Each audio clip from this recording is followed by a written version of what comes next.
Today we're going to present you something very special in the world of watchmaking. We are at the Research and Development Department of TAG Heulière in La Chaux-de-Fonds. It's a department that has really brought some disruptive thinking in the world of watchmaking, and we're going to find out more now with Guy Semon, head of the department, and some members of his team.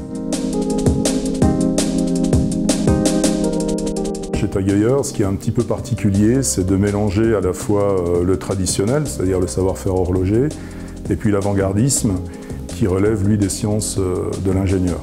Nous, on a essayé, franchement, de se différencier en termes de performance en allant chercher la précision. Pourquoi? Parce que quand vous achetez un appareil de mesure, la première chose que vous allez demander, c'est de la précision. Un des grands challenges de l'horlogerie mécanique d'avant-garde, typiquement, c'est le volume.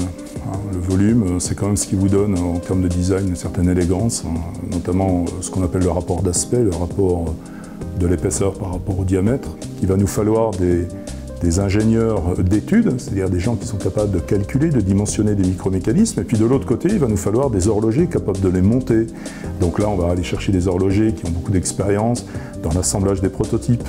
A contrario, pour faire les prototypes, on va aller chercher des prototypistes qui sont capables de faire des séries unitaires, de très grande qualité d'exécution, en respectant des plans qui ne sont peut-être pas définitifs. Et c'est ainsi que chez nous, vous avez environ 50% de personnes qui proviennent de l'industrie horlogère et puis 50 autres % qui viennent d'autres industries, l'aérospatiale, l'automobile, l'énergie, le transport. Donc c'est vraiment un patchwork de compétences extrêmement diverses, avec un dénominateur commun, c'est que les pièces que vous voyez dans ce département, on ne peut pas les réaliser sans ingénieur, on ne peut pas les assembler sans horloger.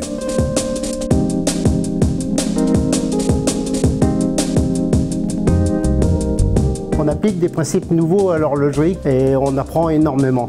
Les aimants, c'était la bête noire des horlogers. Et maintenant, chez TAG Heulière, on maîtrise le magnétisme dans la montre, à tel point d'en faire un organe réglant qui devient performant. Je crois qu'on est resté pendant des siècles, toujours sur les mêmes principes, parce qu'ils fonctionnaient bien, ils étaient largement suffisants, mais on peut faire de la belle horlogerie avec d'autres systèmes mécaniques. On ne peut pas toujours faire une montre uniquement avec son expérience.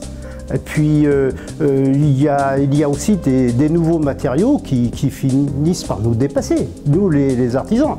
Et je pense que là, on a ouvert une porte chez TAG Heulière pour appliquer de nouveaux systèmes mécaniques et de nouveaux matériaux dans les mécanismes horlogers. Habituellement, on usine avec de l'acier 316L, de l'acier inox, avec du titane qui devient de plus en plus commun. Mais on a d'autres matières dont les noms, on va dire, scientifiques n'existent pas précisément. Donc là, on essaye de faire des usinages difficiles, terminaisons très difficiles, pour avoir des pièces à la fin, on va dire, qui ne se rayent pas, par exemple. Une nouvelle matière dit innovation. On cherche surtout de la légèreté, par exemple quand on va un peu sur les titanes. Et par exemple des nouvelles matières mélangées avec du chrome, avec du cobalt, ou des choses comme ça, qui elles vont aller dans la direction plutôt de la dureté. Ici, nous on commence à préparer les platines par nous-mêmes. On fait le garnissage, on fait le pré-montage, après le montage, le réglage. C'est un atelier autonome, donc chaque horloger peut commencer et terminer les tâches de A à Z. Chacun monte sa propre pièce. De A à Z, tout est petit.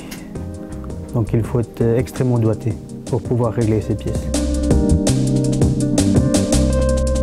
Une chose vraiment importante, c'est déjà de toute façon l'amour, on va dire, de la montre et l'amour du produit.